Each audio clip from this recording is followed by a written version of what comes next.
Aisyah boga kaca di mah kaca naon kaca enteng nya boga goblok atuh pernah ngaca nya mineng teu nyeri hate eta beungeut jiga kitu da aing malah mun ngaca beungeut jiga sia meureun teh gantung maneh mah aya rasa kecewa dina hate eueuh wah teu normal jig sia mah Aisyah boga kebogo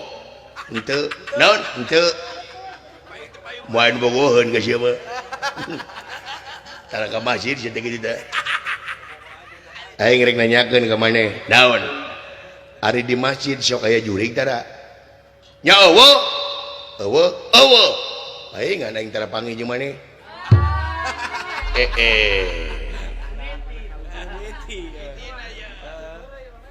lain heureuy ajig kitu mah teh bener sia mah goblok lain jelema teh oh masjid kieu masjid teh kana sahara goblok beda-beda ting tungguan ku aing sia sok aduh si laing mentong gelut jeung sajaha lamun maneh gelut jeung batur berarti maneh geus mengkhianati percintaan urang duaan tungguan jeung aing hayao di lega sok cenah